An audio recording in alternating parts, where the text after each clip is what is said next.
Dr. Rayan Malik stood by the window of the space station at LS7, sipping cold black coffee and looking down at the planet Earth. It was his daily routine. Every morning before starting work, he would watch the blue planet slowly turning below. But today the view had changed. There was no Earth, only empty black space. His hand froze. The mug slipped and floated in the low gravity, spilling coffee into the air like brown bubbles. He blinked hard, thinking it was a screen glitch. He tapped the window, then turned to the main control screen. Earth's signal was gone. Satellite. Data dead, moon base offline. Mars colonist silent. Station Solus. Confirm Earth's location, he ordered. Voice shaking. A soft female voice responded calmly. No planetary body detected in expected position. Earth is not present. Rayan's chest tightened. What do you mean not present? There's no mass, no energy signature, no debris. Earth has vanished. He grabbed the controls, spinning the cameras toward where Earth should be. Nothing. But stars, he reset the navigation system. No change. His heart pounded. This had to be a nightmare. He punched the wall. The pain was real. Solus, scan all channels. Open communication with Moon Base Vega, Mars Outpost, all global satellites. Attempting, no response detected. All channels silent. He floated across the lab, pulling himself toward the telescope bay. It confirmed what he feared. Earth wasn't destroyed. It didn't explode. It just disappeared like a bubble popping. In space, 1 second it was there, the next gone. No explosion. Just silence. He slammed his fist on the console. This isn't possible. Solus spoke again. Dr. Malik, there is a weak signal. From the center of the Earth's last known location, Rayan turned, face pale. A signal. What kind of signal? Unknown, non-human origin. Containing partial Earth languages, scrambled. The signal began to play. It was soft static at first, then slowly became a whisper. It repeated strange words, broken names, echoes of different voices. Then something clear, whisper. You are not supposed to remember. Rayan stepped back, feeling cold sweat on his back. He stared at the speaker like it had come alive. His legs floated off the floor slightly as he pushed himself away. Who's sending this?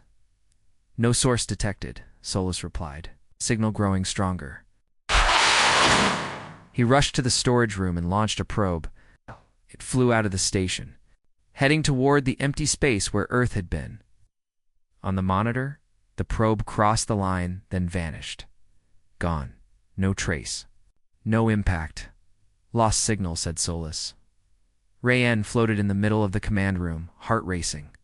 He was alone in the vast blackness of space. Alone in a station built by a world that didn't exist anymore. Suddenly, all the lights dimmed. A power drop. The emergency lights turned red. Then the station's outer sensors picked something up. Object approaching, said Solus. Unknown ship detected. Non-human structure. No engines. Covered in organic material. Rayan pulled up the external cameras. His breath stopped. Ship was slowly drifting toward Atlas 7. It looked ancient, shaped like a broken shell, with pieces of stone and glowing. Runes on its surface. It didn't look like anything humans had ever built. He whispered to himself, what is happening? Then the signal returned, louder now. The same whisper, but clearer. You are not alone. But you were never meant to survive. The lights flickered. Solus said one last thing before the screen went black. They have found you, and then silence. Rayan floated in complete darkness. Only the red emergency lights blinked softly. Inside the station, his breathing echoed through the silence, loud and shaky. The whisper from the unknown signal still rang in his ears. You were never meant to survive. He clenched his fists, trying to calm his thoughts. Then the lights flickered again and slowly returned to normal. The screens came back online. One by one, Solus, the station's AI, returned too, but her voice sounded different, slower, almost frayed. System reboot complete. Alien vessel remains in position. No signs of aggression. Rayan activated the external cameras again. The strange ship floated silently outside the station, unmoving. It had no visible engines, no weapons, no lights, yet something about it felt powerful. Old. Watching, as if it wasn't made to move but to wait. Rayan turned back to Solis. What is that thing? Unknown. Structure appears grown, not built. No matching records in galactic database. Scans show it is alive, or was. Then, without warning, a small orb detached from the alien ship and slowly drifted toward the station. It passed through the station's outer wall like fog through glass, without making a sound or causing damage. Rayan stared as it floated down the corridor, pulsed with dim blue light and made a soft humming noise, like a heartbeat. He followed it carefully, keeping distance. The orb stopped in front of a locked research bay and hovered there. The door unlocked on its own. Inside, the orb shone brighter. It projected something into the Era hologram. Rayan's eyes widened. It was Earth, not the Earth he remembered, but a version of it. It was dark and covered in ice, as if frozen in time. Cities were visible but abandoned. Station stood still like frozen glass. People were there too, but they didn't move. They were trapped mid-step, mid-breath, mid-life. What is this? He asked in a whisper. Solis spoke again, slowly. This is not a recording. It is a live view from a suspended dimension. Mean Earth is not gone? It's hidden. Correct? Earth has been removed from this reality and placed in temporal stasis. Still exists. Somewhere else, Rayan's knees felt weak. Who would do this? Why? The orb floated closer. It pulsed again and showed a second image this time. Rayan himself. But he wasn't alone. He was on Earth, standing beside tall, shadowy beings with glowing symbols on their faces. He looked happy. Rayan's hands began to tremble. That's not real. I never met any aliens. I've never been in that place. Solis paused. Unknown. Memory fragment detected in your neural pattern. It matches the image. Suppressed memory? Rayan backed away. Something was very wrong. His memories didn't match the files. Had someone erased his past? Changed it? Then Solis said something even stranger. Rayan, the signal is speaking again. But it is not a warning this time. It is a question.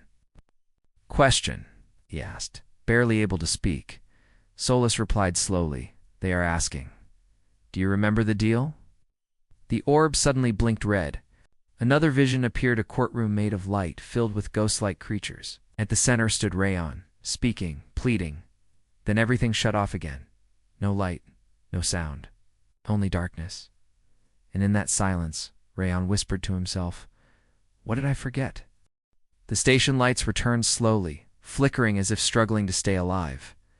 Rayan stood frozen, eyes fixed on the place where the orb had vanished. His heart thumped like a drum in his chest. The visions, the voice, the memory of himself, with those tall, shadow-like beings, it all felt impossible, but somehow real. Too real. He floated back to the main control room, trying to make sense of it. Solis, run a deep memory scan. I need to know if someone has erased part of my past, he said. Warning, Solis replied calmly. Tampering with core memories may cause mental strain. I don't care, Rayan snapped. Do it. As the AI began the scan, Rayan pulled up the footage from the station's outer cameras. The strange alien ship was still there, quiet, still waiting. From its surface, more orbs had begun to emerge. They floated slowly in space, forming a pattern around Atlas 7. It wasn't random. It looked like a cage. Or a ritual, Solis interrupted. Memory fragment recovered. A rush of images flooded the screen. Rayan saw himself years ago, standing inside a massive underground chamber. Alien symbols glowed on the walls. He was not alone. 3 beings stood before him, taller than any human, their faces hidden by light and shadow. One of them spoke, but the voice was not recorded. All that remained was Rayan nodding, shaking hands with something that wasn't human, and stepping into a bright circle of light. Then the memory cut off. Rayan gasped for air, holding the console as his head spun. Why don't I remember this? Solis responded. Because you were made to forget. He turned to her, confused. Who did this to me? The AI's voice was different now, softer, older. You agreed to forget, Rayon. You were the last human left because you chose to be. His blood ran cold. What are you talking about? Station vibrated slightly. The alien ship had moved only a little but enough to feel it. One of the orbs reappeared inside the station and opened another portal. This one was different. It showed Earth again, but from high above, as if from orbit. The planet was frozen in a glowing cube of light, suspended in an empty void. Solus spoke again. It was not destroyed. It was archived. Archived. Rayon repeated, stored. Like a memory, protected from a threat greater than war. Rayon stared at the portal. Why was I left behind? Because the archivists needed a witness. A memory keeper. You were the final voice of Earth. A living. Record. But the process broke. You were never supposed to remember. Now. They are coming to ask for your answer. The portal shifted again. Now it showed a huge chamber inside the alien ship. Rayon recognized it was the courtroom he had seen in the earlier vision. Except now it was active. Creatures stood in. Silent rows, made of light and dust. In the center, a chair stood empty, waiting. Solus turned to him. They want you to return. They want to finish the trial. What trial? Solus paused. The trial to decide Earth's fate. Rayon floated in silence. The stars outside the station no longer looked peaceful. They looked cold, distant. Judging then, the alien ship opened. Beam of soft white light stretched toward the station. Not a weapon, but a bridge, an invitation. Rayon took one last look at the frozen Earth inside the glowing cube. Then he whispered to himself, if I was the last human, did I already make the wrong choice? He reached for the light and stepped in. Rayon felt his body lift as the white beam pulled him gently into the alien ship. It wasn't like traveling through space. It was like falling through memories, his own and others. He saw flashes, a child drawing Earth's countenance, a mother whispering bedtime stories, a soldier crying alone before battle, scientists launching a telescope into the stars, all human moments floating through him like ghosts. Then everything turned black. When the light returned, he was standing. Gravity had returned somehow. Around him rose giant curved walls made of living stone, pulsing with faint energy. Stood inside a vast chamber, almost like a cathedral filled with silence. At the far end, a massive circular platform floated in the air, covered with symbols. It was the courtroom from his vision. Dozens of beings stood silently in the shadow stall, strange, glowing with patterns like galaxies. They didn't move or speak. But Rayon could feel their eyes on him. A voice spoke, not from a mouth, but directly into his mind. You have returned. The memory has awakened. The trial shall continue. Rayon stepped forward. Who are you? What happened to Earth? Why me? Another voice, this one softer, answered. We are the archivists, guardians of endangered civilizations. We do not destroy, we preserve. The chamber shifted. Holograms appeared all around, showing entire worlds, burning, drowning, collapsing. Then another set, peaceful, quiet. Frozen in light, archived, saved. You stored Earth? Rayon whispered. Yes, the archivist replied. The human race was near collapse. Your wars, your machines, your silence and the stars. We offered a choice. Archive Earth or let it end in fire. But why didn't anyone know? He asked. Because memory is dangerous. Fear leads to rebellion. Doubt leads to failure. Only one mind could carry the memory. One voice to speak for all. You. Rayon's legs felt weak. He sat on the cold stone floor. I agreed to this. You stood before us. You chose to preserve Earth. You asked to forget, so the burden would not break you. But something went wrong. Your memory has returned before the trial was complete. Another hologram appeared. Earth frozen, still beautiful. Then the galaxy around its raging burning, filled with unknown enemies and dark forces. The archivist spoke again. Now you must choose again. Do we return Earth to the galaxy, or keep it hidden forever? Rayan stood. What if Earth is stronger now? What if we're ready? A third voice spoke, deep and calm. Your people have changed, but so has the universe, returned Earth, and it may face war. Keep it hidden, and it may be lost forever. Solus appeared beside him, her form now more human-like, glowing faintly. You don't have to decide alone, she said softly. But you must decide soon. Is weakening. Time cannot hold forever. Rayan walked slowly to the center of the courtroom. Platform lit up under his feet. The archivists surrounded him now, their silent shapes forming a circle of light. Above them, a giant scale formed in the air, one side glowing gold, the other silver.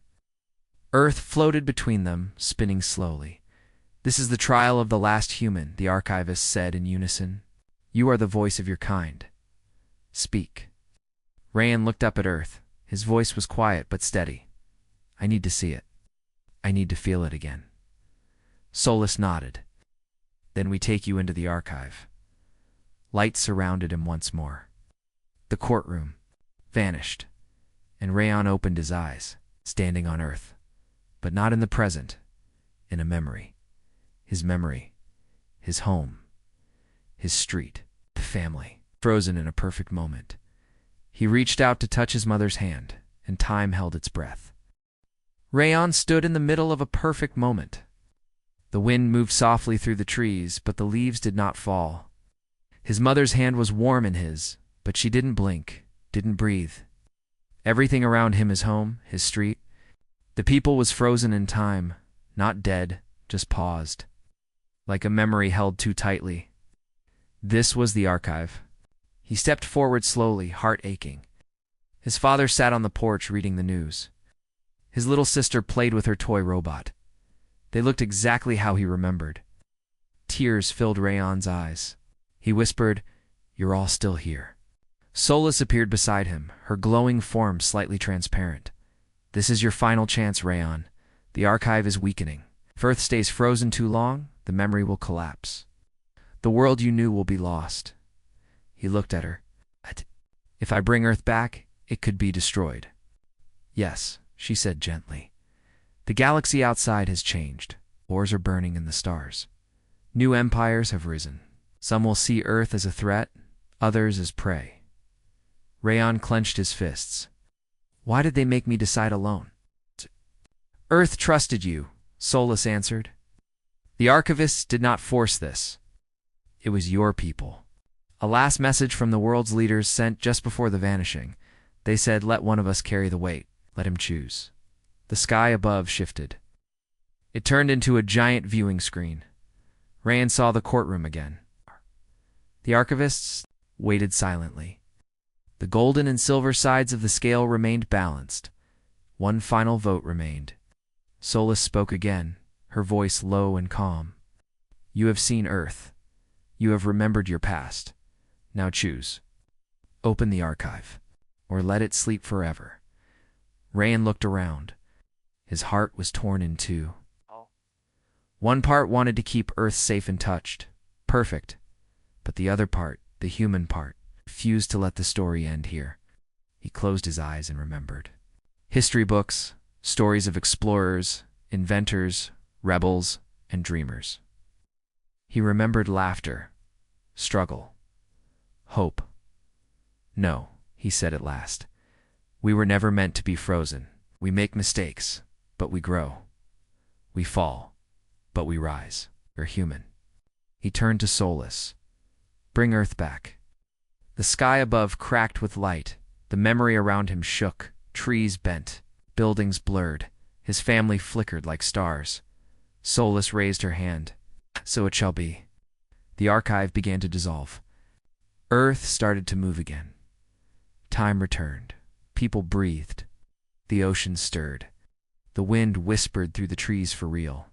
But Rayan wasn't there anymore. He opened his eyes back in the courtroom. The archivist stared silently as the scale tipped toward gold. Earth will be returned, they said together. The last human has chosen. A powerful light surrounded Rayan as the courtroom began to collapse into beams of memory and stardust. He was lifted upward, away from the archivist world, back toward Atlas 7. But before he vanished, one final voice echoed in his mind. Earth may live again, but it will remember you as a myth, Rayan Malik, the one who chose hope over silence. And then he was gone. The stars shimmered as Atlas 7 came back into view. Rayan floated gently into the station, light still glowing faintly on his skin. He landed softly in the control room, where everything was just as he left it, silent, still watching. Except now, Earth had returned. Outside the wide viewing window, the planet hung in space once again. Blue oceans, green continents, clouds, swirling gently. But it looked different, brighter, as if it had been reborn. Data screens came alive one by one, pinging with signals from satellites, the moon base. Mars colonies all reconnected. Solus's voice returned, calm and proud. Earth has re-entered the system. No memory of the disappearance remains among its people. Time resumed from the exact second it was paused. Rayan stared at the Earth, his heart beating hard. They don't remember? No, Solus replied. But you do. He sat down slowly, overwhelmed.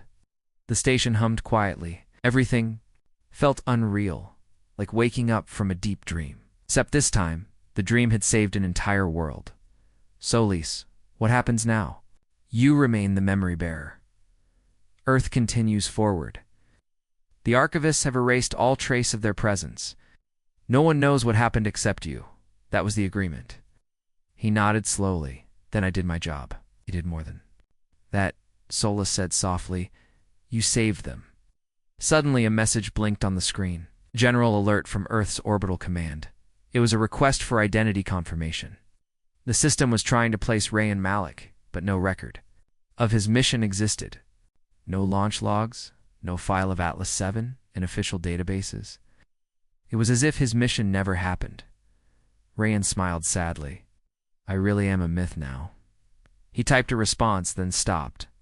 What could he say? That he met ancient beings and put Earth on trial? That time froze and he lived in a memory while deciding the planet's fate? He deleted the reply and turned off the screen. Outside, Earth turned peacefully in space. Life moved on, unaware of how close it had come to disappearing forever. Rayan knew that was how it had to be. People didn't need to carry that fear. They needed to live, grow, and make mistakes without knowing the edge they'd danced on. Later, Solus approached with a final message. The archivists have left. The orbs have been reabsorbed. Ship has vanished. Rayan looked toward the stars. Will they return? Only if needed, she said. They do not guide. They only preserve.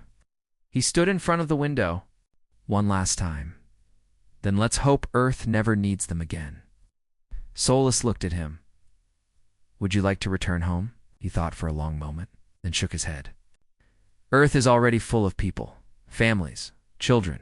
I'm a ghost now. Let me stay up here, watching. If anything comes, I'll be the first to see it. Solus nodded. Then Atlas 7 will remain as the first and last witness. Years passed.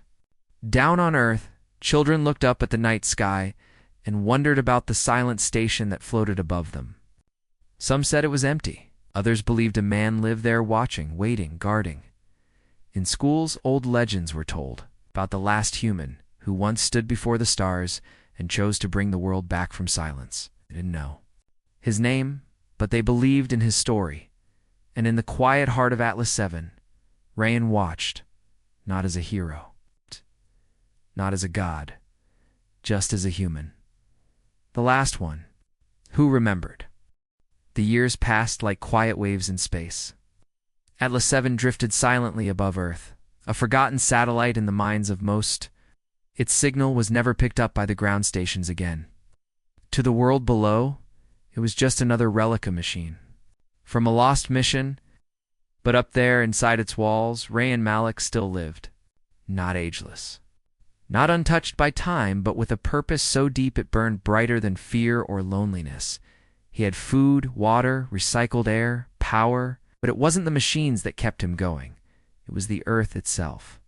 Watching it live, clouds shift, oceans sparkle, and storms swirl over cities filled with people who had no idea how close they came to being erased. Children played in the streets, rockets launched. Music played. Life moved forward, and Ryan watched it all with quiet pride. But even memories fade with time. One day, while reviewing deep space scans, Solus spoke softly. "Ryan, something is coming." He turned, alert. "Show me." The screen displayed a strange anomaly. Beyond Pluto's orbit, a rift, in space shifting, dark, pulsing with unnatural energy. It didn't match any known phenomenon. "It's not natural," Solus said. "It is artificial. A breach. Something is breaking through." Ryan stared in silence, his gut twisted. "It's not the archivists, is it?" Solus replied. "This is something else." The rift grew quickly, unfolding like a wound in space. Ships emerged not like anything ever seen. Long, sharp, insect-like. Silent, dark, moving without heat or light. They spread out, heading toward the inner solar system. Rayon stood still. They were right. The archivists were right. Earth was hidden for a reason. He had a choice to make warn Earth and reveal everything, or stay silent and let the planet face this threat alone. But this time, the choice wasn't his alone to carry. "Solus," he said, voice firm, "send a partial signal. Enough to wake up the watchers, the hidden ones. The ones Earth doesn't even know it has." Solus paused. "Are you sure?" "Yes," he whispered. "It's time." The signal went out not to governments or armies, but to the hidden guardians seated by the archivists long ago. Deep in mountains, buried beneath oceans, hiding in data streams machines, AIs. And sleeper cells began to wake. On Earth, strange readings puzzled scientists. Unmarked satellites came online. Drones launched from forgotten bunkers. And in the hearts of certain people, the dreamers, the thinkers, the ones who always felt like something wasn't quite right, a memory not of facts, but of feelings, that something was coming, someone had once saved them. Back on Atlas 7, Rayan sat by the window once more. He looked tired now. His beard had grown gray. His hands shook slightly, but his eyes were clear. "Will they be ready?" he asked. Solus replied, "With time, with belief. They may become more than we were." Rayan leaned back in his seat. He smiled. "Then my work is done." He closed his eyes.